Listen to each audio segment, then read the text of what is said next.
괜찮으신가? 예, 안녕하십니까. 저희 더불어민주당 기후행동 의원 모임 비상기자회견입니다. 이번에 정말 유례없는 뿔이 일어나서 전 국민이 걱정을 하신 것으로 알고 있습니다. 어제 저희 국회 본회의에서 국회의원들도 저희 의원총회에서 산불 모금과 관련해서 저희 당에서도 국회의원들이 적극적으로 참여하자 이런 결의도 있었는데요. 사실 이런 유례없는 대형 산불은 여러 가지 원인들이 복합적으로 작용을 했을 것입니다. 그렇지만 그 기저에는 해외 사례에서도 보듯이 그 기후 변화가 지구 평균 기온의 급격한 상승이 그 원인이라는 점이 여러 전문가들의 의견으로 확인이 되고 있습니다. 관련해서 적극적인 기후재난 대응을 촉구하기 위한 기자회견을 준비했습니다. 기자회견에 오신 분들 소개해 드리도록 하겠습니다. 순서 관계없이 소개해 드릴 거고요. 우선 저희 대표 의원이신 이소영 의원님 모셨습니다. 네, 그리고 저쪽 끝에서부터요. 차지호 의원님 오셨습니다. 허영 의원님 오셨습니다. 김영배 의원님 오셨습니다. 염태영 의원님 오셨습니다. 김성환 의원님 오셨습니다. 박정현 의원님 오셨습니다. 한정혜 의원님 오셨습니다. 임미애 의원님 오셨습니다. 민영배 의원님 오셨습니다. 그리고 김정호 의원님 오셨습니다. 예, 오늘 바쁘신 가운데도 많은 의원님들이 참석해 주셨고요. 기자회견은 저희 산불 현장에서 가장 가까이에서 현장 활동을 지원하다 오신 임미애 의원님 말씀 듣고요. 기후재난과 같은 큰 재난 대응에 있어서 전문가이신 차지호 의원님 간략하게 발언하시고 마지막으로 기자회견문 낭독하는 순으로 진행하도록 하겠습니다. 그럼 임미애 의원님 발언 잠깐 청하도록 하겠습니다. 예, 안녕하십니까. 더불어민주당에서 대구 경북의 목소리를 대표하고 있는 경북 의성 사람 임미애입니다. 제가 이번 산불 기간에 근 9일을 현장에서 있었습니다.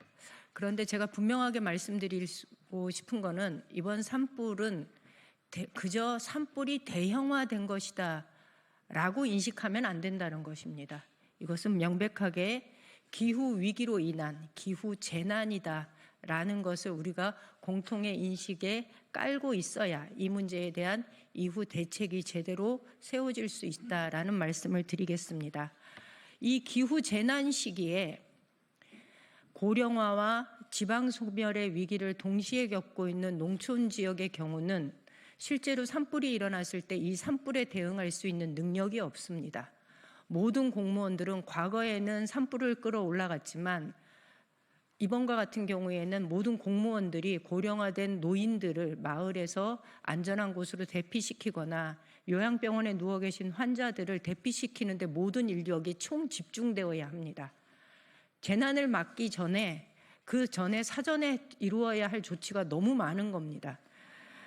뿐만 아니라 한번 재난이 이렇게 휩쓸고 가면 지방 소멸의 속도는 굉장히 가속화됩니다. 저희는 그래서 재난 이후가 훨씬 더 두렵다라는 말씀을 드리고 싶습니다.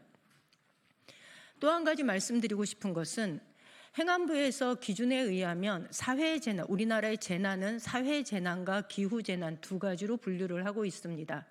그런데 산불은 사회재난으로 분류가 되어 있다 보니 지자체에서 피해자들의 신고를 받고 지자체에서 공무원들이 현장을 조사하고 그 다음에 NDMS에 입력을 하고 나면 다시 행안부에서 그것을 확인하는 절차를 또 거치게 됩니다. 그러다 보니 긴급하게 피해 사실 확인서를 띄워야만이 농민들 입장에서는 당장 시급한 일들을 처리할 수 있는데 지금 그것을 아무것도 하지 못하고 있습니다. 예를 들면 영농자금 대출을 받으려고 해도 피해 사실 확인서가 필요하고요. 방송을 보기 위해서 스카이라이프에 예를 들어서 신청을 하려고 해도 내가 피해를 입었다라는 것을 확인할 수 있는 피해 사실 확인서가 필요한데 이 모든 행정 절차가 지금 행안부의 그 이중의 이 트랙에 걸려서 아무것도 진척이 되고 있지 않습니다. 지금 현재 피해 농민들은 연기에 숨막혀 죽을 뻔했는데 이번에는 행안부의 이 폐쇄적인 재난 대응 시스템에 걸려서 한 번 더 숨막혀 죽을 것 같다라고 얘기를 합니다. 이 문제가 해결되지 않으면 현장의 주민들은 아마 한 달쯤 뒤에야 피해 재난 사실 확인서를 뗄 수 있을 정도가 됩니다. 이런 문제도 조속하게 해결이 되어야 된다는 말씀을 드립니다. 아울러 이번 재난은 이번 한 번으로 끝날 것 같지 않다라는 것이 지역 주민들이 가지고 있는 두려움입니다. 왜 이런 재난이 반복되고 있는지, 이 과정에 왜 정부는 보이지 않았는지, 피해 주민들이 내뱉는 이 원성을 정부 당국은 뼈아프게 받아들여야 할 것입니다. 감사합니다. 다음으로 차지호 의원님 모시겠습니다.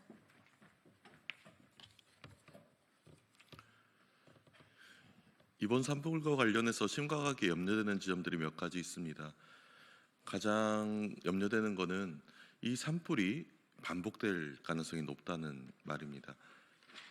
기후비 위기가 온도가 지구 온도가 1, 2도 이상 이렇게 높아졌을 때 이 높아진 온도는 그 극단적인 기후의 출렁임을 일으킵니다. 그렇게 해서 지표면에 있는 수분의 이제 양들을 굉장히 다르게 바꾸게 됩니다. 예를 들어서 집중호우가 쏟아지고 가뭄이 반복되는 형태로 이어질 가능성이 높고, 그렇게 됐을 때 집중호우가 와서 이제 초목이 무성해지고 나서 가뭄으로 이게 다시 굉장히 말라버리면 산불 발생의 위험도가 굉장히 높아집니다. 그래서 산업화 이전에 비해서 지금 기후변화가 일어나고 나서 한국에서도 산불이 발생 가능한 위험 일수가 130 이상 증가한 걸로 파악이 됐습니다. 그렇게 됐을 때 이제 그 지역에 있는 고령화 문제 혹은 경제 취약성 문제와 함께 이런 산불들이 다시 보다 큰 규모로 반복됐을 때 우리는 그 피해를 막을 수가 없습니다. 이런 재난이 심각한 거는 재난은 예방되지 않으면 인명피해를 사실 막기가 굉장히 쉽지가 않습니다. 일어나고 나서 피해를 막기에는 너무나 많은 인력, 많은 시스템이 필요합니다. 그렇기 때문에 이런 산불과 관련된 여러 재난의 리스크를 미리 파악을 해서 여기에 대해서 예방적으로 접근하는 것이 굉장히 중요합니다. 산불뿐만 아니고 다양한 극단적 재난들이 기후 위기와 함께 몰려올 것이고, 그거는 기존에 우리 사회가 가졌던 여러 위기 상황과 결합해서 어떻게 보면 대한민국이 감당하기 어려운 이제 위기들을 만들어낼 것입니다. 거기에 대해서 선제적으로 리스크를 파악하고 예방적으로 접근하는 것이 굉장히 중요합니다. 그리고 산불이 발생하게 됐을 때 실제 예측된 이런 산불들이 발생하게 됐을 때 거기에 대해서 인명피해를 줄이기 위한 시스템을 광범위하게 구성하는 게 중요합니다. 한두 부처의 능력으로 감당할 수 있는 부분이 아닐 수도 있습니다. 이젠 전 부처가 이런 기후위기와 관련된 리스크에 대해서 예방적으로 파악을 하고, 그리고 이 리스크에 대응하기 위해서 온 사회가 노력하지 않으면 우리는 제2, 제3의 산불 그리고 또 다른 재난에서 있게 되는 큰 생명의 손실을 막을 수 없게 될 것입니다.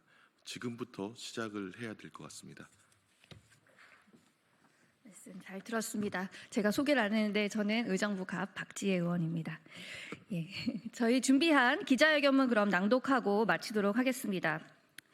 극한의 산불이 우리에게 남긴 과제, 이제 국회가 행동해야 합니다. 역대급 산불 복구와 지원에 최선을 다하겠습니다. 국민 모두가 긴장 속에 지켜봤던 대형 산불들이 다행히 진화 완료되었습니다. 특히 영남 지역에서 발생한 이번 산불은 75명의 사상자를 내고 주택 3,400여 채가 전소된 역대 최악의 산불이었습니다. 피해 면적은 지난 1월 전 세계를 놀라게 했던 미국 LA 산불의 2배에 달했습니다. 무엇보다 중요한 것은 삶의 터전을 잃은 이재민들이 하루빨리 일상으로 돌아갈 수 있도록 돕는 일입니다. 국회도 추경을 포함해 가능한 모든 수단을 동원해 복구와 지원에 함께 하겠습니다.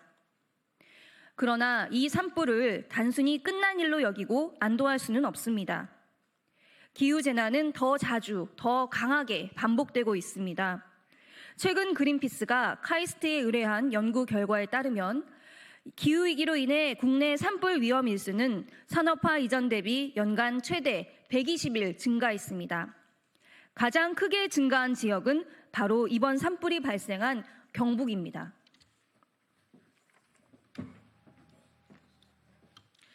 산불만의 문제가 아닙니다.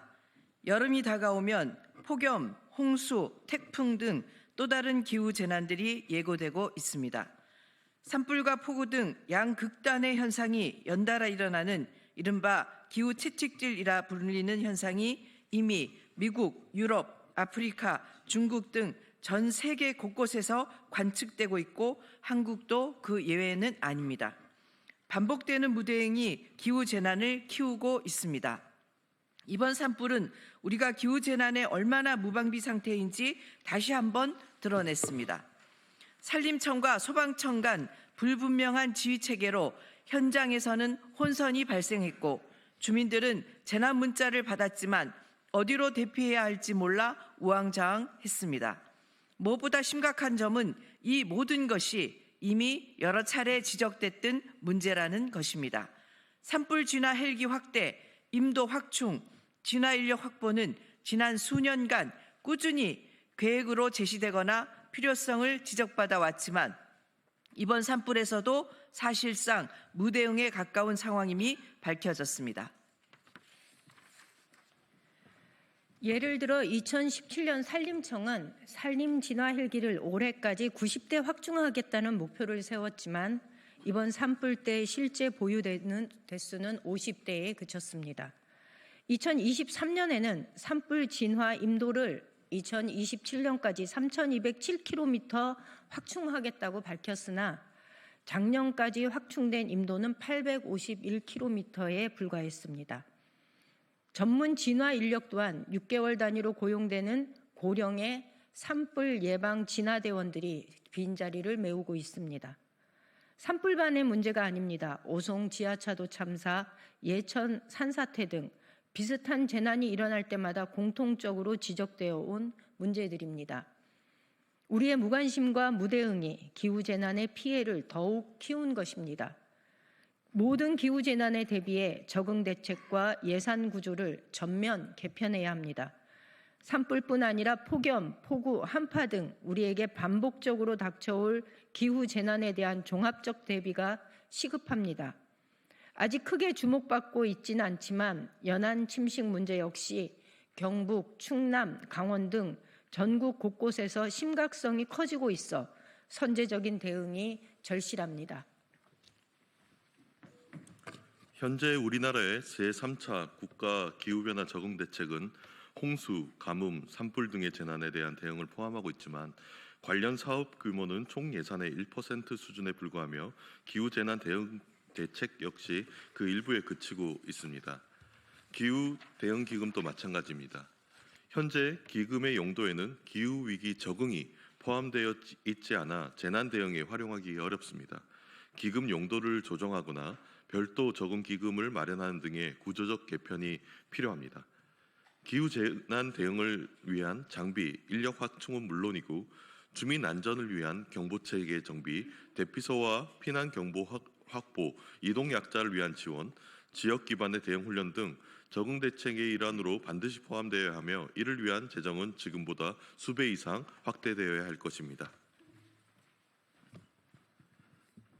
또한 현장에서 지휘권의 혼재로 대응이 지연되는 일이 없도록 부처별로 분산된 지휘 대응 체계를 통합하고 정리할 컨트롤 타워를 명확히 해야 합니다. 이를 위해 국회가 해야 할 첫 번째 일은 예비비를 두고 책임 공방을 벌이는 것이 아닙니다. 여야가 협력하여 이번 추경에 반드시 반영되어야 할 기후재난 대응 핵심 예산과 정책 우선순위를 신속히 마련할 것을 촉구합니다. 비상도 그 과정에서 최선을 다해 협력하겠습니다. 기후위기 시대에 이제는 국회와 정부가 기후재난을 예외가 아닌 전제로 두고 모든 정책과 예산을 다시 설계해야 할 때입니다.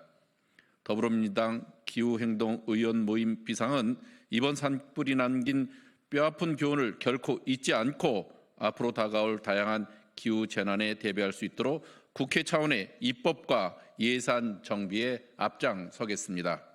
기후위기 앞에 국민의 생명과 안전을 지키기 위해 최선을 다하겠습니다.